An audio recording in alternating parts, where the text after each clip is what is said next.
मंदिर के सामने गज्जू नाम का भिखारी बैठता था।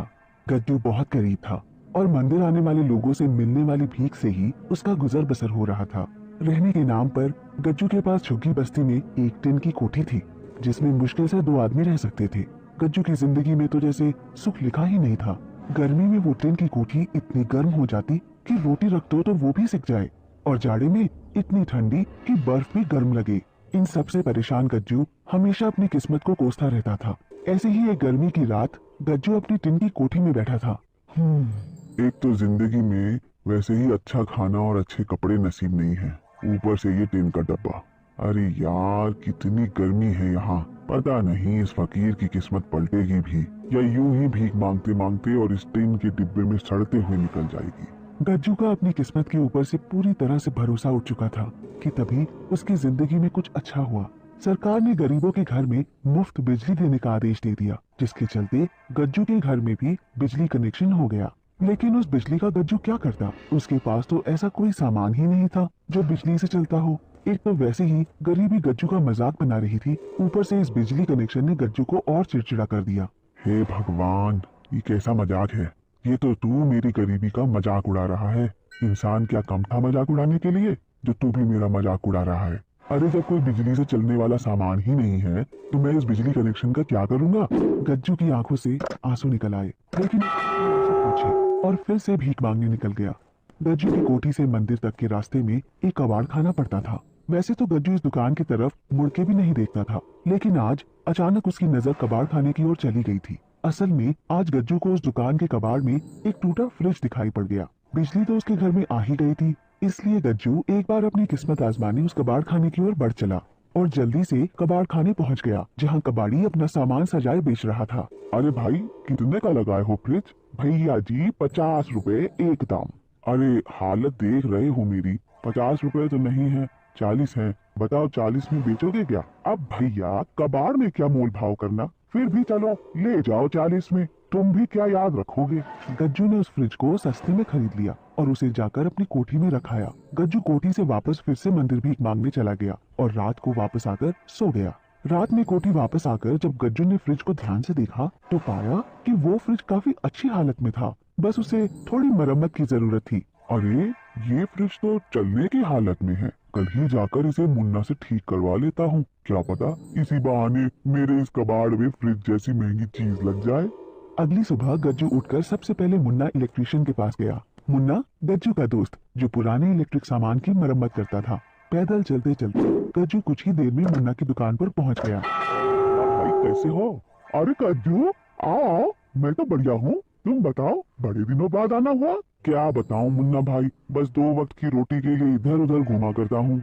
अच्छा मुन्ना भाई, ये काम था तुमसे। हाँ हाँ गज्जू बोलो। मुन्ना यार, ये एक फ्रिज है, मैंने देखा तो काफी अच्छी हालत में लगा, बस थोड़ी सी मरम्मत की जरूरत है। तुम इसे ठीक करोगे ना? क्या बात कर रहे हो गज्जू भाई, इसे ठीक करना तो मेरे बाएं हाथ का खेल है। लेकिन मुन्ना भाई पैसे, अरे तू तो अपना यार है, तुझसे क्या पैसे लेना। नहीं नहीं, गज्जू किसी का हक नहीं मारना चाहता। मेरे पास 50 रुपए हैं, अभी के लिए तुम यही रख लो। मुन्ना ने गज्जू से पैसे ले लिए। गज्जू भाई, तुमने अपन को इज्जत दिया, अब अपन तुम्हारे फ्रिज को बिल्कुल लल्लन टॉप बना के तुम्हें देगा। गज्जू बहुत खुश हो गया और मुन्ना को फ्रिज देकर दोबारा भीख मांगने मंदिर के नीचे जाकर बैठ गया। रात को जब गज्जू भीख मांगकर मंदिर से वापस आ रहा था तो सबसे पहले मंदिर में भगवान के सामने हाथ जोड़कर खड़ा हो गया। हे भगवान, उस फ्रिज को ठीक करवा दे, फिर इस गरीब के पास भी उस बकोठी के अलावा अपने कहने को कुछ होगा। इस फकीर की फकीरी को दूर कर दे भगवान।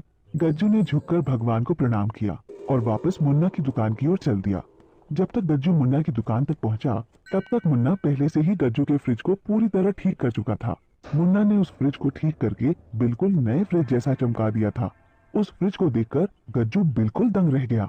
क्यों, क्या कहा था मुन्ना? बिल्कुल लल्लन टॉप बना दूंगा इसको, लो ले जाओ। गज्जू मुन्ना का शुक्रिया अदा करके उस फ्रिज को घर ले आया।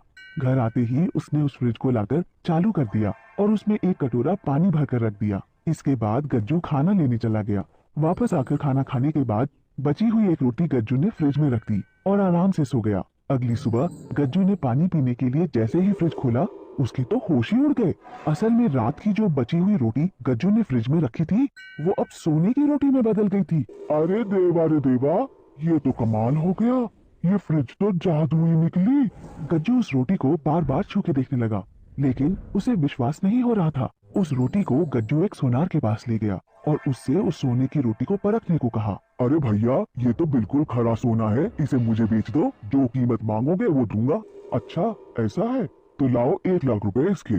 गज्जू को हैरानी तब हुई जब सोनार ने खुशी खुशी रोटी के बदले उसे 1 लाख रुपए दे दिए। गज्जू 1 लाख रुपए पाकर खुशी से फूलन न समा रहा था।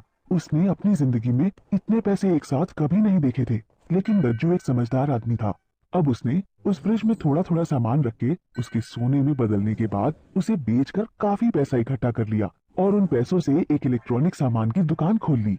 जल्द ही गज्जू की वो दुकान चल पड़ी और उसका व्यापार बढ़ने लगा। गज्जू ने मुन्ना, जिसने कम दाम में गज्जू का फ्रिज ठीक कर दिया था, उसके नाम भी एक दुकान खरीद ली। धीरे धीरे करके गज्जू ने इलेक्ट्रॉनिक सामान का बहुत बड़ा व्यापार खड़ा कर दिया और बहुत अमीर हो गया। अब उसके पास वो हर चीज थी जिसके लिए वो कभी तरसता था। एक बड़ा घर, महंगी गाड़ी, सारी सुख सुविधाएं और मुन्ना जैसा सच्चा दोस्त। एक दिन मुन्ना और गज्जू साथ खड़े अपनी दुकानों को देख रहे थे। यार मुझे समझ नहीं आया, आखिर तूने ये सब किया कैसे? यार मुन्ना, इसमें समझना क्या, तेरे हाथ ही मेरे लिए बहुत भाग्यशाली है। तूने जिस चीज को हाथ लगाया वो सोना बन गई। गज्जू की कही एक भी बात मुन्ना को समझ में नहीं आई और वो फिर से अपनी कामयाबी को देखने लगा। गज्जू की बात में छिपा राज राज ही रहा और वो जादुई सोने का फ्रिज आज भी गज्जू की किस्मत को चमका